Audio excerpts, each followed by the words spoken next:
오늘 우리에게 주시는 하나님의 말씀은 시편 46편 1절부터 11절까지 말씀입니다. 구약 성경 835면 시편 46편 1절부터 11절까지 말씀입니다. 이 계시의 말씀을 제가 받들어 읽어드릴 때 살아계신 하나님의 음성을 들으실 수 있기를 바랍니다.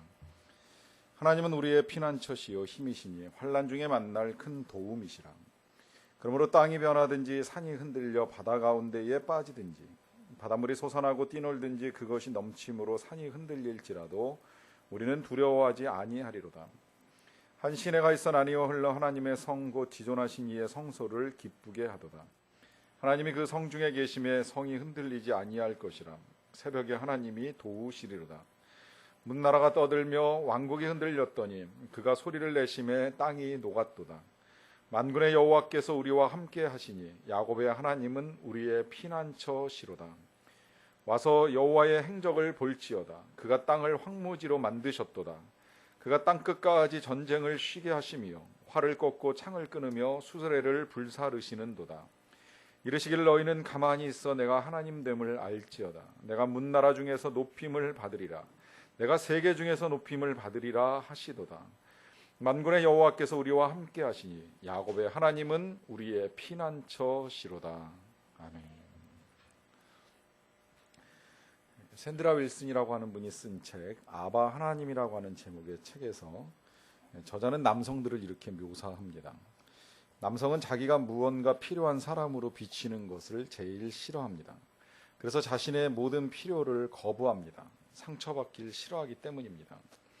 그리고 남자는 어느 한 영역에서 패배자처럼 느끼고 싶어 하지 않습니다. 모든 영역에서도 남자는 인정받기를 원합니다. 자신이 상처를 잘 받는다는 것을 누구에겐가 털어놓는 것은 생각하기도 싫어합니다. 강하고 남자다운 모습을 유지하기 위해 남자들은 그 누구에게도 자신의 피로나 고통을 내보이지 않습니다. 남성의 의식 깊은 곳에는 거절에 대한 두려움이 짙게 깔려 있습니다. 모든 남자가 다 이러리라고 생각하지는 않습니다. 또 여자들도 또 이와 정반대의 성향을 지니고 있다고도 생각하지는 않습니다만, 그러나 어느 부분에 있어서만큼은 남자와 여자가 다르다라고 하는 생각을 종종 하게 됩니다. 특히 길을 가다가 길을 물어보는 태도에 있어서 남자와 여자가 다르다라고 하는 이야기를 들은 적이 있습니다. 남자들은 가던 길을 가다가 목적지를 찾고자 할 때 목적지를 모를 때에도 절대 차를 세우거나 또 누군가에게 질문하는 것을 싫어한다고 합니다. 끝까지 찾을 때까지 몇 바퀴를 다시 돌더라도 헤매서 가는 것이 남자의 성향이라고 하더라고요. 어쩌다가 질문을 해야 될 수밖에 없는 상황에 놓이게 되면 주유소에 들어갔을 때 아니면 톨게이트에서 요금을 내면서 원하는 목적지를 질문하는 일이 간혹 있을까? 대개 남자들은 그 목적지까지 가는 동안에 차를 세워놓고 누군가의 도움을 받는 것을 별로 좋아하지 않는다고 합니다. 반면에 이제 여자들은 만약에 필요하다면 아무 때라도 일단 차부터 세워놓고 길을 묻고 확인을 한 다음에 길을 가는 것이 일반적이라고 하는 이야기입니다.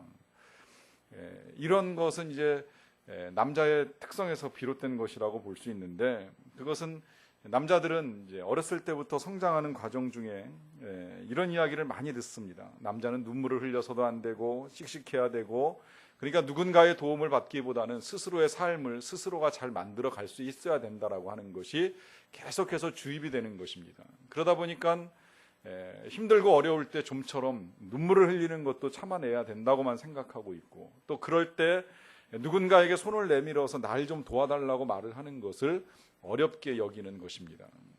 이러한 삶의 태도는 신앙생활을 하는데도 적지 않은 영향을 미칩니다. 우리의 신앙이라고 하는 것이 우리의 성장 과정에 영향을 받도록 되어 있습니다. 그래서 우리가 어렸을 때 만난 아버지의 모습이 때로는 우리 하나님의 모습으로 인식이 되어서 마치 우리의 하나님을 그 아버지처럼 착각하고 살아가는 경향들도 보입니다.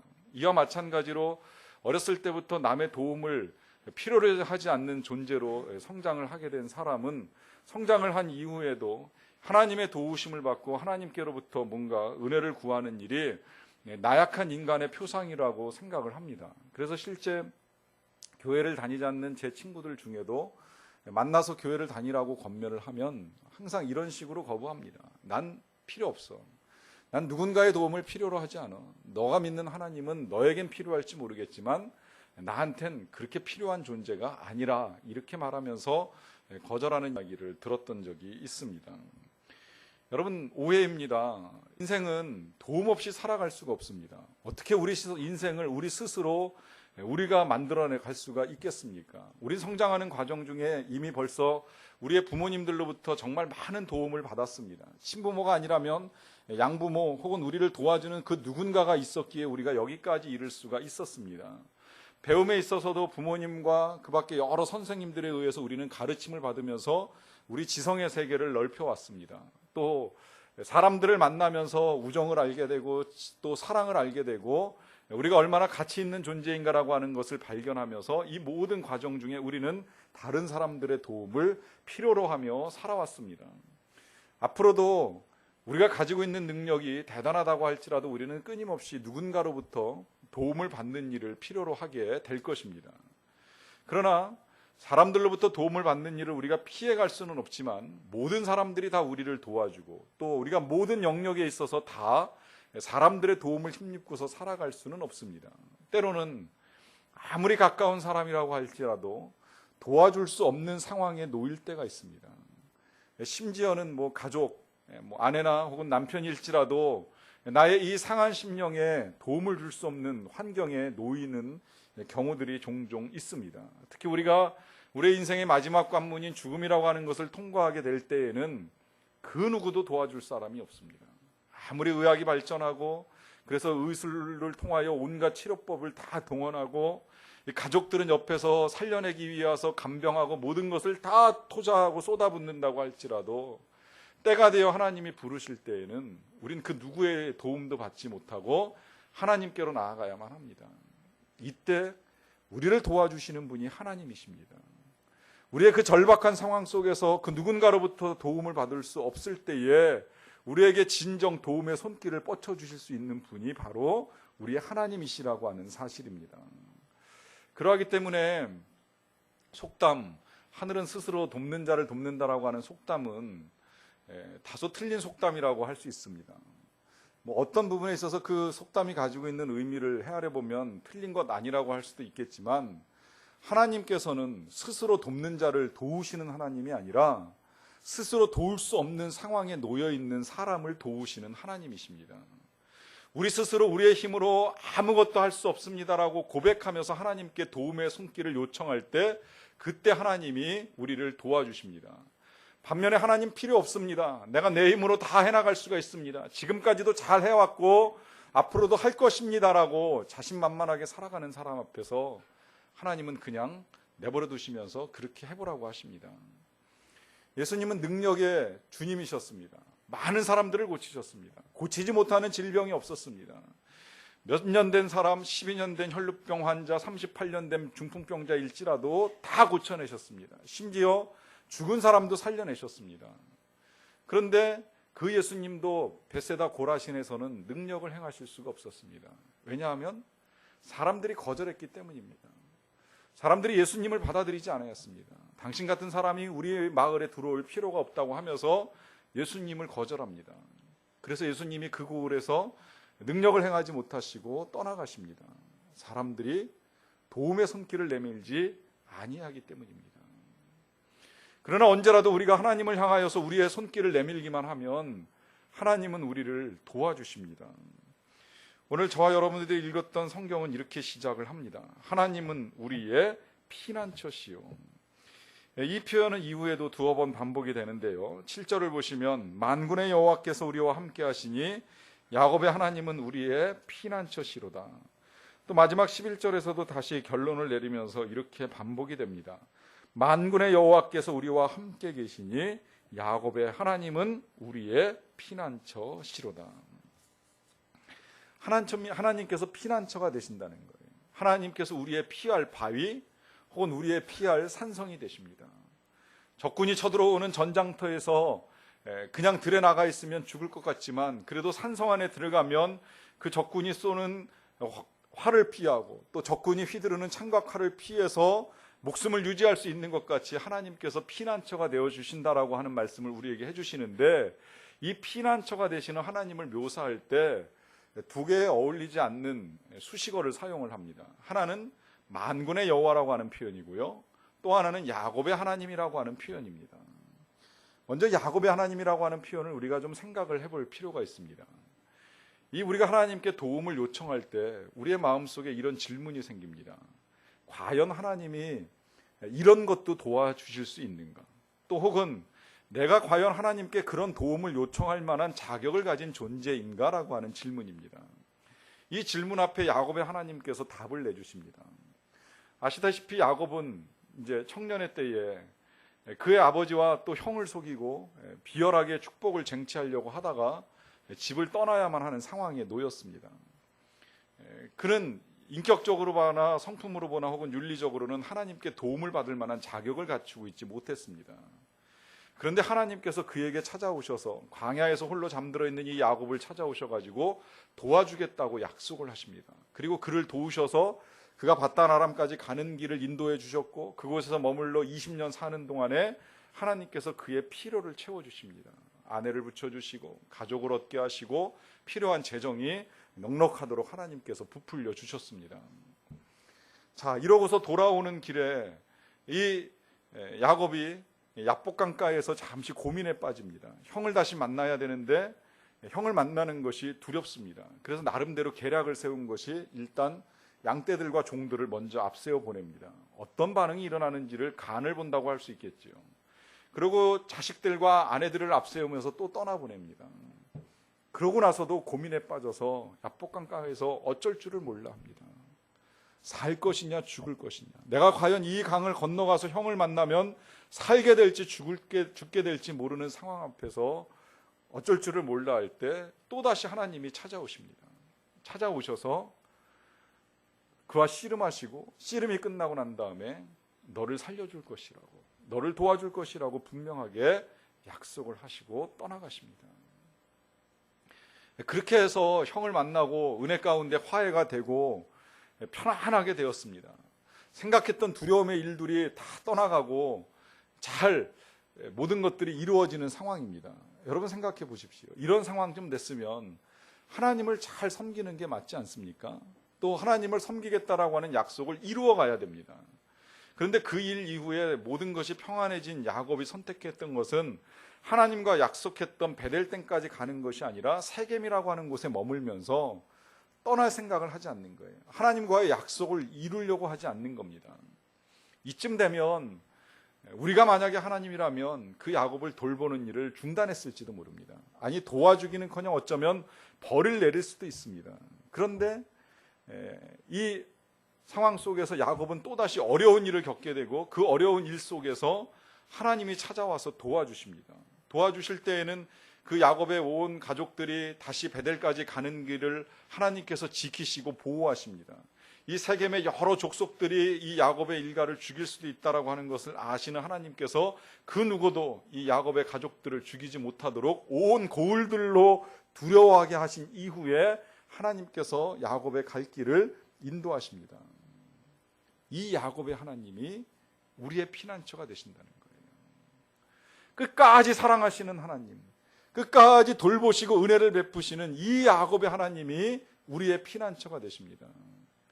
근데 여러분, 사랑만 있다고 해서 모든 것이 다 우리의 필요를 채워주는 것은 분명히 아닙니다. 부모가 자식을 사랑한다라고 할 때 여러 가지 형태로 그 사랑이 표현이 됩니다. 그런데 능력이 없는 부모가 때로는 그 무능함으로 인하여서 자식에게 필요한 모든 것들을 다 채워주지 못하는 상황에 놓일 때도 있습니다. 예를 들면 자식은 열심히 공부를 해서 대학에 합격을 했는데 부모는 너무너무 가난해서 등록금을 대줄 수가 없습니다. 사랑하지 않는 것이 아닙니다. 사랑은 합니다. 너무 기쁘고 좋습니다. 학교에 진학시키고 싶습니다. 그런데 돈을 마련할 길이 없어요. 누구에게 가서 꺼오는 것도 결코 쉽지 않습니다. 이런 상황이 돼버리면 아무리 사랑이 깊다고 할지라도 도와줄 수는 없습니다. 그러하기 때문에 오늘 하나님을 우리의 피난처라고 말하면서 야곱의 하나님이 라고 하는 말과 함께 만군의 여호와라고 하는 표현을 사용을 합니다. 이 만군의 여호와라고 하는 건 이제 당시 가지고 있었던 그 전쟁 신에 대한 개념이라고도 볼 수 있을 텐데요. 전쟁터에서 앞서 나가시고 또 전장에서 그 백성들을 보호하시고 그 백성들과 함께 싸우시는 하나님의 모습입니다.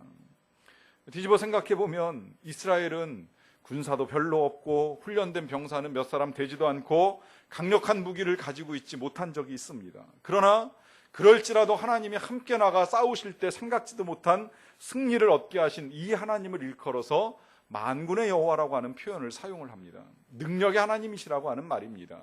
이 능력의 하나님께서 야곱을 돌보셨던 것 같은 그 사랑하심으로 우리를 돌봐주시기 때문에 그 하나님이 우리의 피난처가 되신다고 가르쳐주는 것입니다.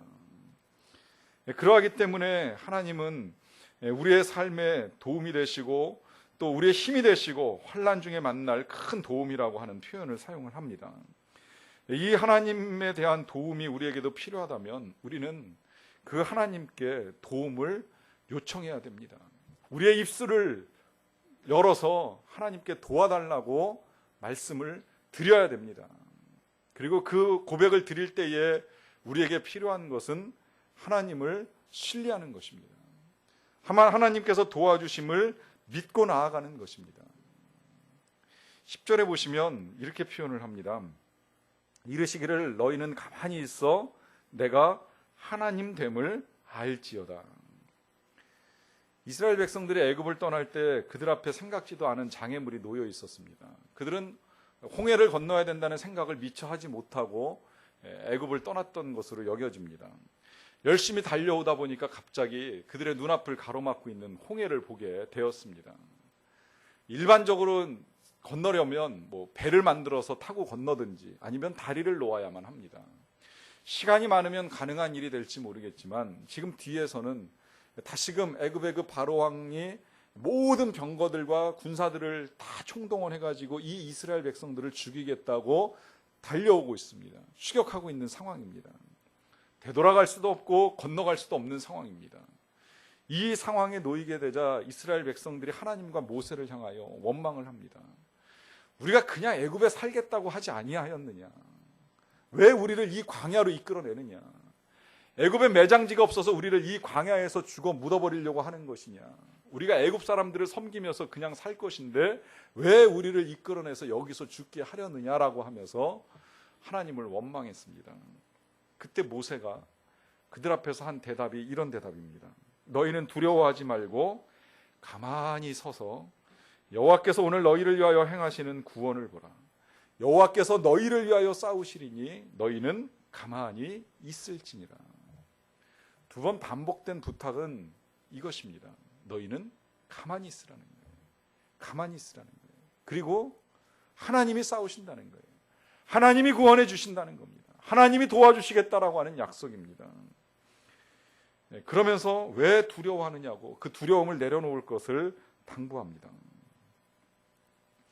제가 얼마 전 토요일에 그 설교 준비를 하고 이제 저녁에 교회 문을 잠그고 집에 들어가려고 이제 내려왔습니다. 내려왔는데 이 교회 바로 앞에서 외국인 2명이 우리 교회 그 예배 이 시간표를 보면서 저 유리창에 붙어 있는 예배 시간표를 보면서 서성대고 있는 거예요. 그래서 저는 혹시라도 또 그 다음 주일날 어린이 영어 예배라도 와주실까 싶어가지고 웬일로 여기를 오셨냐고 질문을 했죠. 그랬더니 결혼식에 왔다고 그러더라고요. 그래서 결혼식이 여기서 있냐고 제가 물어봤더니 그렇게 알고 왔다는 거예요. 그래서 우리 교회는 보시다시피 지금 결혼식이 없다고 말씀을 드렸습니다. 그래서 혹시라도 이 옆에 또 똑같은 소망이라고 하는 이름을 단 하늘소망교회가 있어서 하늘소망교회를 찾아오신 건 아니냐고 하는 질문을 드렸더니 대답하기를 좀 긴가민가한 듯이 대답을 하면서요. 한 사람이 주머니에서 메모지를 꺼내더라고요. 그래서 메모지를 이렇게 보여주는데 보니까 그 메모지에 분당소망교회라고 이제 써 있던 거예요. 분당소망교회를 찾아온다고 찾아온 것이 이제 우리 교회를 찾아온 것입니다. 그래서 설명을 이제 분당소망교회로 안내를 해주어야 되겠는데 이게 우리말로 설명하는 것도 그 교회까지 설명하는 게 쉽지 않은데 제가 영어로 설명을 해야 되잖아요. 그래서 잠시 고민이 생겼습니다. 그래서 어떻게 설명을 할까 하다가 질문을 했습니다. 나를 신뢰합니까? 이렇게 질문을 했어요. 그랬더니 신뢰한다 그러더라고요. 그래도 믿을만하게 생겼나 봐요. 감사하더라고요. 그래서 나를 믿으면 그러면 내 차에 타라고 하면서 제 차에 태웠습니다. 태우고 저도 사실 가보질 않았지만 그렇다고 또 누구에게 물어보는 성격을 가진 남자가 아니기 때문에 저도 물어보지 않고 감사하게도 차에 달려있는 이제 내비게이터를 찍어서 분당 소망교회를 찾아가지고 이제 그 교회까지 이 두 사람을 데려다 줄 수 있게 되었습니다. 데려다 주는 길에 물어봤습니다. 어디서 왔냐고. 그랬더니 뭐 노인행동이라고 처음엔 그러더라고요. 그래서 노인행동이 어딘가 했더니 교보타워 그러더라고요. 그래서 노년동의 교보타워에서 출발을 한 거구나. 거기서부터 택시를 타고 왔다는 거예요. 그래서 제가 택시비 되게 많이 나왔겠다 그랬더니 많이 나왔다고 이 사람들이 그러더라고요. 그래서 언제부터 한국에서 살았냐 그랬더니 한 1년 정도. 원래 아이슬란드 사람인데 한국에 들어온 지 한 1년 정도 됐다고 이야기를 하더라고요. 자, 이런 이야기를 나누면서 이제 교회를 찾았습니다. 생각보다 이제 교회가 크긴 큰데 이제 골목 안에 있어가지고 정말 말로 설명해서 그 사람들끼리 찾아오기에는 좀 쉽지 않은 곳에 있다는 생각이 들었습니다. 그래서 교회 앞에 가서 내려주고 돌아왔습니다. 자, 생각을 해봅니다. 자, 그 사람들이 여기까지 온 건 노년동에서 택시를 타고 자신들이 힘으로 온 것입니다. 그리고 여기서부터는 이제 제가 태워가지고 갈 수 있는 데까지 이제 도와드리고 왔습니다. 이 사람들이 차에 타고 가면서 자신들의 힘으로 한 건 아무것도 없습니다. 뭐 운전을 한 것도 아니고 그냥 가만히 앉아 있었을 뿐입니다. 그런데 그들이 원하는 목적지까지 이룰 수가 있게 되었습니다. 뭐 그들이 감사하게도 저를 신뢰해 주었기 때문에 일어난 결과라고 본다면 여러분 하나님과 우리와의 관계에 있어서도 결코 다르지 않다라고 하는 것입니다. 우리가 하나님을 신뢰해야 됩니다. 우리가 우리의 할 도리를 다 하고 여기까지 왔다면 이제 남은 것은 하나님께 맡기는 것입니다. 우리가 걱정하고 우리가 염려하는 것이 우리의 할 일이 아니라 하나님께 맡기고 기다리는 것입니다. 하나님을 신뢰하면서 하나님이 이루실 때까지 인내함이 지금 우리에게 필요한 것입니다. 그렇게 기다리다 보면 어느 순간 우리 앞에도 홍해가 열리고 우리가 그 바다를 건너가서 홍해 건너편에 서 있다라고 하는 사실을 발견하게 될 것입니다. 그런데 문제는 그 홍해 바다가 열릴 때까지 하나님의 일하시는 것이 보이지 아니하는 것입니다. 가만히 있고 싶은데 정말 다 내려놓고 편안한 마음으로 지내고 싶은데 시간이 흘러갑니다. 하루 이틀 시간이 지나가고 한 달, 두 달 시간이 흘러가는데 변화의 증거들이 나타나질 않습니다. 달라지는 것이 없습니다. 그러다 보니까 우리의 마음에 답답함이 찾아 들어옵니다. 그래서 질문을 하죠. 도대체 하나님 뭐 하고 계시는가? 하나님 도대체 뭐 하고 계시길래 나를 도와주신다라고 하면서 그 도와주시는 것이 아무것도 보이지 아니하는가? 5절 말씀을 보시게 되면 이런 말씀이 있습니다. 하나님이 그 성 중에 계심에 성이 흔들리지 아니할 것이라 새벽에 하나님이 도우시리로다. 하나님이 우리를 도우신다라고 하는 표현을 사용할 때 특별히 그 시기에 있어서 새벽이라고 하는 말을 사용을 합니다. 새벽이라고 하는 건 여러 가지 의미가 있습니다. 이 새벽은 밤 깊은 시간입니다. 먼동이 터오기에 직전입니다. 이 시간이 사람들의 말에 의하면 하루 중에 가장 깜깜한 시간이라고 말을 합니다. 이 해가 뜨기 직전의 시간, 먼동이 트기 직전에 너무나도 어둠이 깊다는 것입니다. 그래서 새벽은 어둠이 동터오기 직전에 가장 흑암이 깊은 시간을 말합니다. 하지만 이런 의미뿐만 아니라 제가 이런 이야기도 들었습니다. 병원에서 간호사들이 가장 힘들어하는 시간이 바로 이 시간이라는 거예요. 실제로 여러 환자들, 특히 뭐 교통사고나 혹은 이제 이 골절 환자 이런 분들이 병원에 와서 지내는 시간이 있을 때에 보면 낮엔 멀쩡하다는 거예요. 낮엔 그냥 평범한 사람들처럼 뭐 링게를 꽂고 있긴 하지만 그래도 밖에 나가서 산책도 하고 자기들끼리 모여서 어디 가기도 하고 하면서 이렇게 시간을 보내고 또 문병 찾아오는 사람도 있어서 만나고 하면서 시간을 잘 보내는데 밤이 되면 사람들이 다 떠나가고 아무도 없는 그 병상에 혼자 누워 있으면서 있을 때에 통증이 밀려 들어오기 시작을 한다는 겁니다. 그리고 그 통증이 가장 깊어지는 시간이 바로 이 아침이 되기 직전의 시간이라는 거예요. 이 시간이 되면 사람들이 신음하면서 때로는 그걸 견디다 못해서 간호원을 찾기도 하고 도움을 요청하기도 한다는 것이죠. 그만큼 새벽 시간은 힘들다는 것입니다. 그러나 이 시간이 지나고 다시 아침이 다가오면 이 환자들은 언제 그랬냐는 듯이 또다시 멀쩡하게 하루의 생활들을 해나갑니다.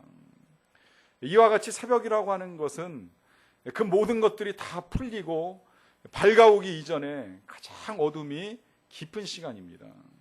그래서 원래 이 새벽이라고 하는 표현을 이스라엘 백성들은 구원과 기쁨의 시간으로 생각을 합니다. 이것이 유래된 이유가 또 있어요. 그것은 이스라엘 백성들이 그 홍해 앞에서 머무르고 있을 때에 그 사건을 읽어나가다 보면 이런 기록이 있습니다.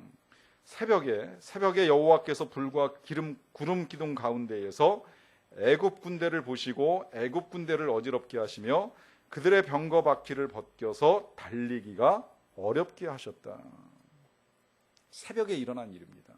새벽에 하나님께서 이 애굽 군대의 병거들을 어지럽게 하셔가지고 그들을 못 달리게 하시고 이스라엘 백성들은 홍해를 건너가게 해주셨다는 거예요. 이 놀라운 역사적 사건을 경험한 이스라엘 백성들이기에 그들은 하나님께서 새벽에 도우심을 알고 있습니다. 그런데 문제는 그 하나님의 기적이 일어나는 그 새벽이 이르기 전까지 밤이 너무 길다는 거예요. 그리고 그 시간이 너무나도 답답하게 여겨진다는 것입니다. 그때 하나님께서 뭘 하고 계시는지에 대한 질문이죠. 그래서 출애굽 사건을 읽어나가다 보면 또 이런 말씀도 같이 기록이 되어 있습니다. 여호와께서 큰 동풍이 밤새도록 바닷물을 물러가게 하심으로 물이 갈라져 바다가 마른 땅이 되었다. 밤새도록 바닷물을 물러가게 하셨다는 거예요. 결국 이 야밤의 시간은 무슨 시간입니까? 바로 하나님이 일하시는 시간입니다. 하나님이 우리를 도와주시는 시간입니다. 비록 그 시간에 하나님이 일하시는 것이 우리의 눈에는 보이지 아니하지만 우리의 눈을 가리고 있는 흑암이 너무나도 깊어서 우리가 하나님이 일하시는 것을 볼 수 없지만 그러나 하나님은 밤이 새도록 우리를 위하여 일하시고 아침에 먼동이 터올 때 우리를 위하여 살 길을 열어주시는 하나님이시라고 하는 것입니다. 우리 인생에는 때때로 이런 밤의 시간들이 찾아오기 때문에 고통스럽습니다. 도널드 맥컬로우가 쓴 광야를 지나는 법이라고 하는 책을 읽어가다 보면 우리의 인생을 일컬어서 토요일이라고 하는 표현을 사용을 합니다. 이 토요일이라고 하는 것은 금요일과 주일 사이에 있는 날입니다. 성경적으로 이 금요일은 예수님이 십자가에서 달려 돌아가신 날입니다. 또 주일은 예수님께서 부활하신 날입니다. 이 두 날은 극과 극의 대조를 이루고 있습니다. 금요일은 고난의 날이었습니다. 고통의 날입니다. 예수님은 그 고통을 감당하기가 너무나도 힘이 드셔서 하나님께 간절한 마음으로 피땀을 흘리면서 기도를 하신 적이 있습니다. 반면에 주일은 부활의 날입니다. 영광의 날이고 기쁨과 환희의 날입니다. 영원한 생명을 얻으신 날이고 영원한 기쁨을 가지고 이제 영광스럽게 사실 날이 예비된 날입니다. 그 2박 3일의 시간 동안에 주님은 토요일을 지나가셨습니다. 이 토요일 날 예수님이 하신 일은 깊은 어둠의 무덤 속에 갇혀있는 일이었습니다. 그 무덤 속에서 예수님이 하실 수 있는 일은 아무것도 없었습니다. 그냥 가만히 계신 것뿐이었습니다. 누워 계셨습니다. 그러나 시간이 지나고 다시 먼동이 터올 때 예수님 앞에 예비되어 있었던 것은 바로 부활의 영광입니다. 여러분, 우리는 바로 이 토요일의 때를 지나가고 있는 사람들입니다. 이 토요일을 맞이하기 전에 우리에게 금요일이 있었는지도 모릅니다. 그 금요일 때문에 신음하고 그 금요일 때문에 기도하고 그 금요일 때문에 울부짖으면서 하나님께 우리의 고통을 호소했던 시간이 있을 수 있습니다. 그리고 지금도 그 하나님의 일하심이 보이지 아니하여서 이 토요일이 언제나 다시 밝아올까라고 하는 생각을 가지고 갇혀 있을 수도 있습니다. 그러나 여러분, 주님을 믿는 여러분, 우리에게 부활의 날이 이를 것입니다. 우리에게 새로운 영광의 날이 이를 것입니다. 그 영광의 날을 기대하면서 저와 여러분들이 오늘 말씀 2절 3절의 고백을 하면서 함께 말씀을 마쳤으면 좋겠습니다. 오늘 함께 읽은 이 시편 46편 2절과 3절의 말씀을 같이 읽도록 하겠습니다. 시작. 그러므로 땅이 변하든지 산이 흔들려 바닷 가운데 빠지든지 바닷물이 솟아나고 뛰놀든지 그것이 넘침으로 산이 흔들릴지라도 우리는 두려워하지 아니하리로다. 아멘. 기도하시겠습니다. 우리를 도우시는 하나님 감사합니다. 우리의 피난처가 되시고 우리의 힘이 되시고 우리가 환난 중에 만날 큰 도움이 되시는 하나님께 감사를 드리옵나이다. 우리를 도우시기 위하여 우리가 볼 수 없는 암흑과도 같은 상황들 속에서도 밤이 맞도록 일하고 수고하시는 하나님의 그 능력의 손길이 오늘도 우리를 향하고 계심을 인하여 진심으로 감사를 드리옵나이다. 새벽 먼동 터오는 아침에 영광을 맞이하기 전까지 우리가 하나님과 함께 이 시간들을 잘 이기게 하옵소서, 잘 견디게 하옵소서, 충만하게 하옵소서. 예수님의 이름으로 기도하옵나이다. 아멘.